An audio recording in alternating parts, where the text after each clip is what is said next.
the FIA World Endurance Championship. Following the regulations of the 24 Hours of Le Mans, the World Endurance Championship, known as the WEC, has become one of the most respected racing series in the world in only 2 years.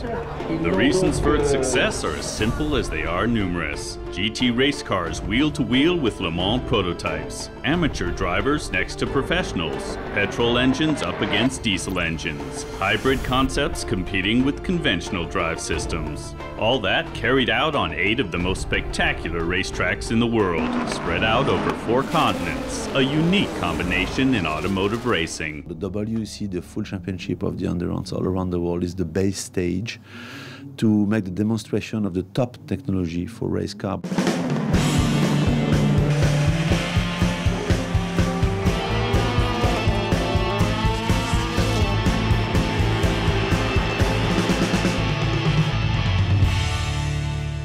There is everywhere more and more fans, more and more spectators, more and more media, more and more interest. And this World Championship is growing up. And we have to say that the quality of the paddock, the quality of the grid, the quality of the top team, especially on the LMP1 hybrid system, it helps a lot for the interest of the world. Porsche entered the World Endurance Championship in 2014. The manufacturer from Zuffenhausen sent 2 LMP1 race cars into the race against Toyota and the 2-time championship winner Audi. So the duel for the LMP1 crown became a 3-way battle in which each manufacturer would deploy its own vehicle concept.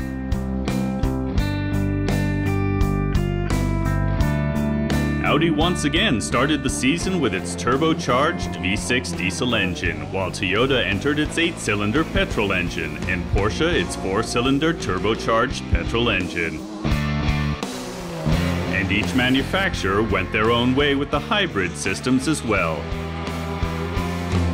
Porsche stored the energy gained around the track in its batteries, Toyota over the condensers, and Audi used the flywheel generator. Despite the choice of technology, the rules regulated a maximum amount of energy to maintain a level playing field between the different vehicle concepts. It's a huge step forward technologically speaking. The concept of taking the amount of energy which a car uses in a lap, I find it's really stimulating and a big challenge for the manufacturers. That's the way I see it. It's not how many liters of fuel you have to do a lap. It's how much energy you will use during the lap, being it the energy which you transport or the energy which the driver has through the car to generate to do the lap. Efficiency was in demand, and so the manufacturers started the season in different hybrid engine power classes depending on their engine model. The teams had already faced each other for an official test drive at the Paul Ricard high-tech test track near Côte d'Azur, even before the actual start of the 2014 FIA WEC season. Even though none of the teams laid all their cards on the table, it was already clear ahead of time how highly competitive the season would be, although some people tended to underplay the start of the season. I think for us is to survive. A little bit nervous about because, it's normal that people expect Porsche to do everything absolutely perfect and exceptionally well because that's what the brand is associated with. But we are racing and, we might make some small errors here and there. Next to the newly arrived Porsche drivers, including former Formula One driver Mark Webber, there weren't many changes in the driver lineups of the established teams for the opening race of the season at Silverstone in England. The only change for Audi was Lucas de Grassi taking over Alan McNish's place in the reigning World Championship car because the Scot retired from race car driving after winning the 2013 World Championship. I look at the number 1 on the front of the car with a tremendous amount of pride. Little piece of my heart still in that car, there's no question. But I don't need to give Lucas any advice. Once again, the home of British motor racing, the renowned Silverstone circuit opened its gates to welcome the WEC for the first race of the season in typical British fashion. It was declared a wet race right from the start, and there were continuous battles for position during the 6-hour race. Both Audi R18 e-tron Quattro race cars were in the heat of the action at the beginning, but ultimately they didn't have much luck in the end.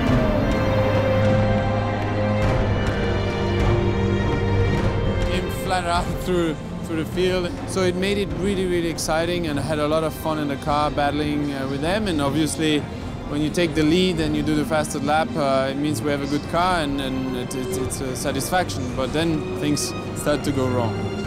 Heavy rains were responsible for a lot of slides and collisions, and Audi wasn't spared.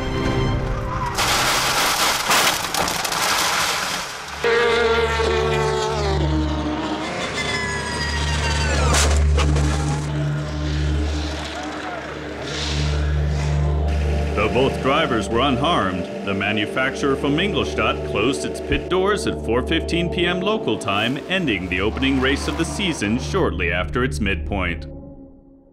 Toyota had an excellent start to the season with a 1-2 victory ahead of Porsche, and entered the second race of the season in Belgium, leading in the Drivers' and Manufacturers' Championship ranking.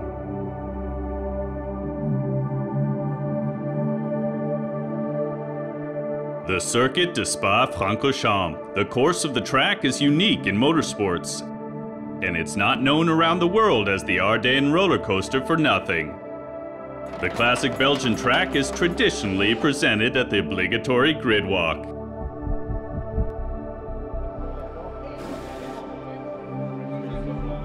It was always a very important race for the preparation of Le Mans.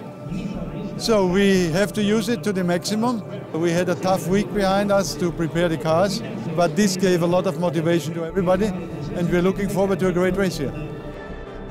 After a qualifying with constantly changing weather conditions, the cars entered an extremely turbulent 6-hour race. The manufacturer from Ingolstadt entered a third car to its roster for this race, just as it would for the next race in Le Mans. The Ardennes roller coaster illustrated the power of the LMP1 race cars this year, and offered the countless fans overtaking maneuvers and continuous action at Spa-Francorchamps.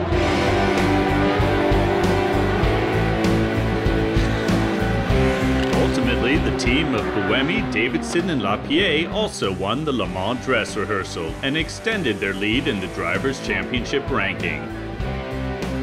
The reigning world champions Loic Duval and Tom Christensen, together with their teammate Lucas de Grassi, impressively came in second place and re-entered the battle for the championship title, and showed that they were well prepared to successfully defend last year's win at Le Mans. Le Mans, the most famous and prestigious endurance race in the world. Once again, the French town attracted thousands of motorsports enthusiasts to experience the unique atmosphere and scores of VIPs both on and off the track. The myth of Le Mans is just that this race is nothing you can compare with all the other races all around the world. The 24 Hours of Le Mans is definitely the nirvana, the topics of the season for the WEC, because this event is the legendary event of the endurance. It was obvious that Porsche would be the center of attention as the Le Mans record holder returned after a 16-year break, and Audi, the dominating force of the classic endurance race over the past decade and a half, with last year's winning car driven by Loic Duval and Le Mans 9-time record winner Tom Christensen, were also in the spotlight. But the world champion and defending champion started the 82nd edition of the classic 24-hour race with a heavy burden. Loic Duval crashed in the free practice session, but much to the relief of all the drivers, he was able to climb out of his car unharmed. Just like Mike Rockenfeller and Alan McNish's severe and unforgettable 2011 Le Mans crashes. Thanks to advanced engineering, all these accidents had relatively good outcomes. In accidents, it's very difficult to simulate because every single one is different. But what you do know is an accident of high speed when you're above 250 kilometers per hour is going to be a big accident.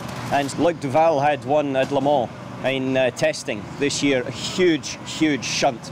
And we were very, very thankful that he stepped away. But that wasn't luck. That was by design. The monocoque is the central point that everything else is built around.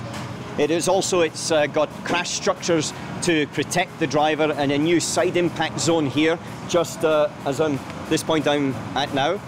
It is the main survival cell where the driver sits inside. Thanks to the latest safety technology, Loic Duval was spared the worst, but the race was over for last year's winner before it even began. Replacement driver Marc Genet took his place. Toyota's Kazuki Nakajima, Stefan Sarazan, and Alex Wurz started the race in pole position. The number 8 championship leader was sandwiched between 2 Porsches, while Audi started the race in positions 5, 6, and 7 with a really good chance of catching up. But then the rain gods had a hand in the race, which resulted in the number 3 car prematurely ending the race through no fault of its own.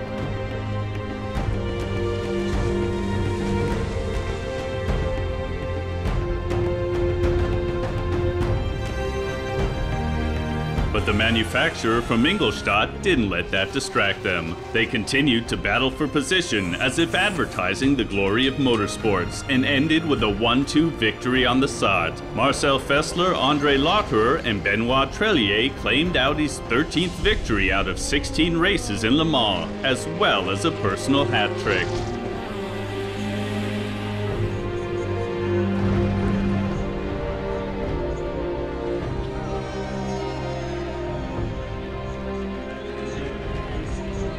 Yeah, I can't be happier, you know. Share this moment with my teammates and the whole team. Is just fantastic to win it for a 3rd time.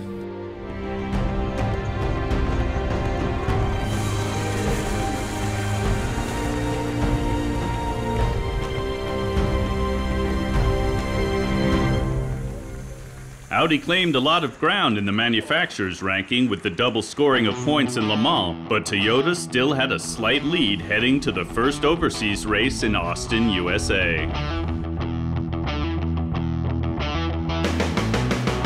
The 2012 inaugurated racetrack is quintessentially American and welcomes the World Endurance Championship with distinctive Texas style.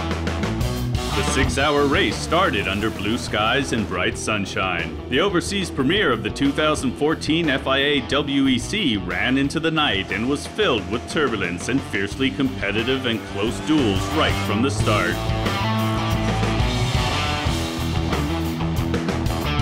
90 minutes into the race, heavy rainfall resulted in a number of cars dropping out, which even the best rain tires couldn't prevent. Even the leading Toyota up to that point was affected. The championship leader's sister car, as well as both Porsches, also found themselves sliding off the track. Audi was the only manufacturer in the leading group to keep both cars on the track. The rain severely influenced the race and resulted in a number of cars dropping out, and the race was consequently interrupted. 45 minutes later, the race resumed behind the safety car with Audi in the lead. The weather became more merciful as the race continued, but there were other challenges for the teams as day turned to night. The car's lighting systems were even more crucial in this race than they were in Le Mans, not only to light the track, but also to provide an overview for the teams and fans. The circular lights on the side of the race car is the position of the car where it's in. So when 1 light is illuminated, we are the leading car. When 2, we run second. If we are 4th or further down the order, no light will be illuminated. This year, Audi presented a world first in racing on its LMP1 race cars. We upgraded the system for 2014 by the laser light to have a better illuminated street for our race drivers in the night. Only if the road through the night is illuminated, we have a quick drive in the car. After claiming victory in Le Mans, the manufacturer from Ingolstadt also won a 1-2 victory on the Circuit of the Americas, already the 2nd of the season. The double stint at the beginning of the race was undoubtedly a major factor in the repeated success for the newly appointed Le Mans winners. Audi succeeded in turning the tide at the midpoint of the season and took the lead from Toyota in the manufacturer's ranking. Countless fans once again flooded the Fuji International Speedway at the foot of Japan's largest mountain, the Fujisan. Japanese enthusiasm for motorsports is legendary, and it could clearly be seen at the first Asian race of the 2014 WEC season. Toyota was strong for its home race right from the beginning, and the leading car in the driver's ranking started the race in pole position. Porsche also performed well, along with the second Toyota, while Audi's vehicle concept wasn't ideally aligned with the track. The 6-hour race itself went off without a hitch, despite a few small incidents. Lotus was the only manufacturer with a major incident in the pit lane an hour before the checkered flag. Ultimately, Toyota once again triumphed at its home race and reclaimed the lead from Audi in the manufacturer's ranking.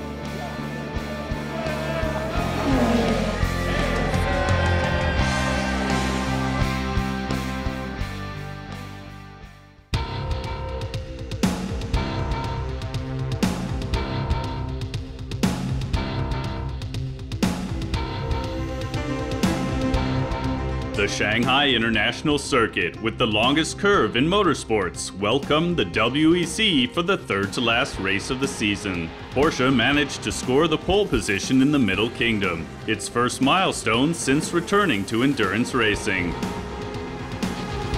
Leading drivers in the drivers' ranking, Sebastian Buemi and Anthony Davidson, started the race in second position.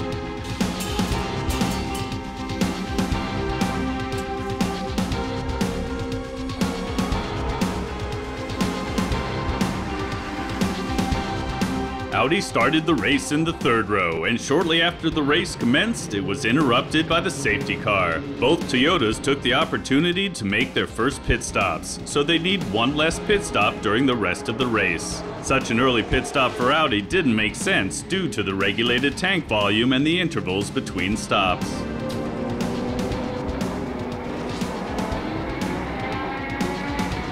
Toyota's decision to make early pit stops during the starting phase of the race set the course to ultimately claiming victory. The number 2 Audi also slightly benefited from a tactically early pit stop, ultimately coming in 4th place and overtaking 2nd place in the driver's ranking from its brand colleagues. Toyota extended its lead in the manufacturer and driver's ranking with another double victory. Porsche made it to the podium, but despite its pole position, wasn't able to win its first race of the season. We're on our way guys. Great job Seb as well.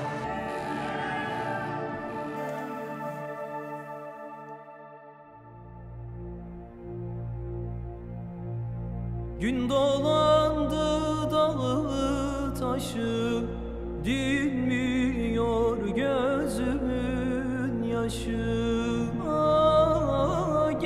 The Kingdom of Bahrain welcomed the WEC with its own characteristically oriental flair. Palm trees towered over the paddock as a buffet opened for exuberant teams for the second-to-last racing weekend of the year.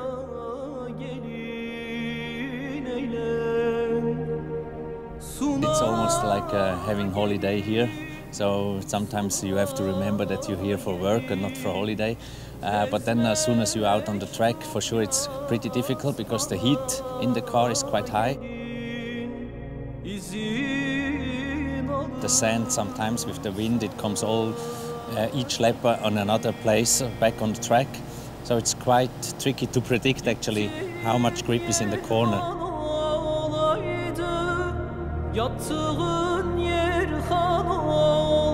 Formula One star Fernando Alonso watched as the drivers awaited the start of the race. Once again, Porsche's Romain Dumas, Neil Yanni, and Mark Lieb managed to get their number 14 car to the pole position, just like they did in Shanghai. Sebastian Buemi's number 8 Toyota, currently leading in the drivers' ranking, started the race in second position. Marcel Fessler, the current Le Mans winner and second place in the drivers' ranking, started from 5th position. Due to a monocoque change, the reigning world champion was forced to skip the qualifying, so his LMP1 race car started the race behind a Lotus in 13th position. The circumstances appeared to only encourage Lucas de Grassi in the number 1 Audi. After only a few laps into the race, the Brazilian was already in the top 5. After approximately 1 hour and 45 minutes into the race, as day turned to night, the leading number 8 Toyota was forced into the pit for a lengthy repair due to problems with the alternators. It looked like the dream of winning the driver's title prematurely was over for Anthony Davidson and Sebastian Buemi, but then the number 8 Toyota rolled back onto the track. We haven't had a mechanical failure all year, so law of averages means that it had to happen sooner or later. just a bit of a shame it was today. But as it stands at the moment, if it finishes like it is, we would still be champions and drivers, but obviously for the team it's a big blow. So yeah, disappointment all round really. Not the way, if we do win it, not the way we wanted to win it. We wanted to win the race today. About 75 minutes before the checkered flag, both Audi race cars were burning up the track with the 2 fastest lap times. But ultimately, it wasn't enough to get the manufacturer from Ingolstadt up on the podium.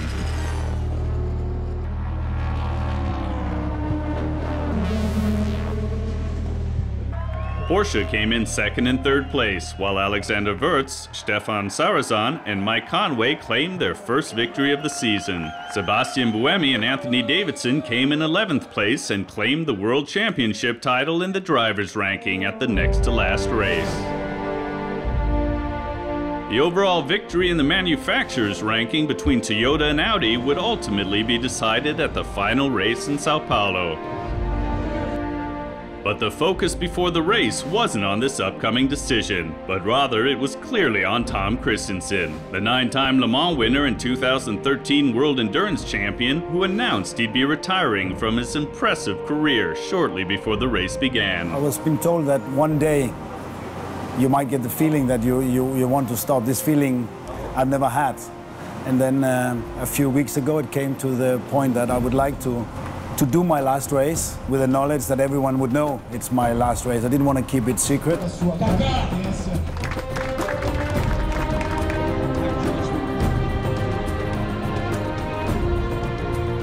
I feel very honored to have the opportunity and the chance to fight him. He's a great driver, he has achieved so much, so we can really say he's a legend. Tom Kristensen is to us, to WEC, what Michael Schumacher is to Formula 1. I think that's a very fair compare. I think it's an unbelievable career, and we hope we can have at least 50% of his career, then we're already very happy.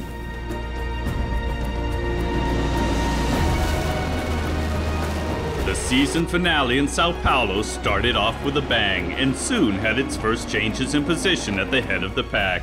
Lucas de Grassi shot forward to 4th position, while Benoit Trellier had to give up a few positions.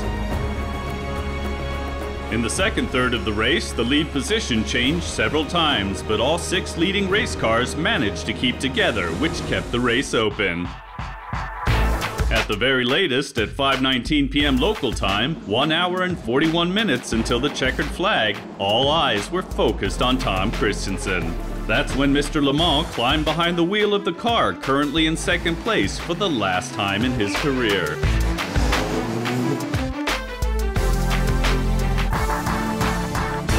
There was a moment of shock approximately 27 minutes before the end of the race. Mark Webber was embroiled in a serious collision, but luckily he and the Ferrari driver involved pulled through without any serious injuries. The remaining Porsche behind the safety car went on to win its first victory of the year. Toyota claimed victory in the manufacturers' ranking, but that still couldn't dampen the joy the significant race held for Audi, with the 3rd spot on the podium. It's the best weekend I've ever had in racing, and it has been absolutely overwhelming.